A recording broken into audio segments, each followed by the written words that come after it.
Hey everyone, and welcome back to the deep dive. On April 11, 1970, a Saturn V rocket launched from the Kennedy Space Center. On board Apollo 13 were 3 astronauts aiming for the moon. Confidence was high. This was NASA's third lunar mission.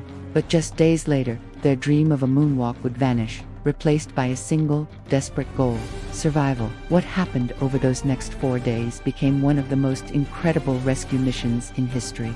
This is the true story of Apollo 13, 55 hours into the mission. With the craft 330,000 kilometers from Earth, the crew heard it: a loud, jarring bang. Warning lights flashed. Alarms blinked. Commander Jim Lovell radioed a now iconic message: "Houston, we've had a problem. An oxygen tank in the service module had exploded. A second tank was leaking fast." Mission Control was stunned, hoping it was an instrument error. But the astronauts saw the truth from their window: a visible stream of gas, their life-sustaining oxygen venting into the void of space. The explosion had knocked them off course, hurling them further from Earth every second. To understand the impact, we need context. In 1961, President Kennedy promised America would land a man on the moon. By 1969, Apollo 11 and 12 had done just that.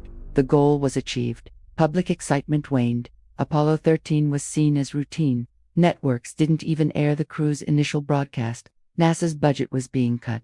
This mission was crucial to prove space exploration's ongoing value. Its goals were scientific: to explore the Fra Mauro crater. The spacecraft design was standard: the command module Odyssey for living, the service module for power and oxygen, and the lunar module Aquarius for the moon landing. Back in space, the situation was dire. The command module was dying. Their only hope: use the lunar module as a lifeboat. But Aquarius was built for 2 people for 2 days, not 3 people for 4.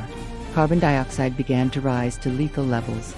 The square filters from the command module wouldn't fit the lunar module's round sockets. On the ground, engineers scrambled, using only items the crew had on board: a plastic bag, cardboard, suit parts, and duct tape. They designed an improvised adapter. Step by step, they talked the crew through building it. It was ugly, but it worked. A triumph of ingenuity under pressure. The plan was to slingshot around the moon, using its gravity to fling them back to Earth. They became the farthest traveling humans in history. To conserve power, they shut down everything non-essential. Enduring freezing temperatures and severe dehydration, they lost a combined 14 kilograms. As Earth finally grew larger, a final, critical challenge remained. They had to jettison the damaged service module and the lunar module, and fire up the cold, dormant command module for re-entry. But would its heat shield, untested after the explosion, protect them? On April 17th, the world watched as Odyssey entered the atmosphere. A planned 3-minute communications blackout began, and then stretched. 4 minutes passed in silence. Had they survived?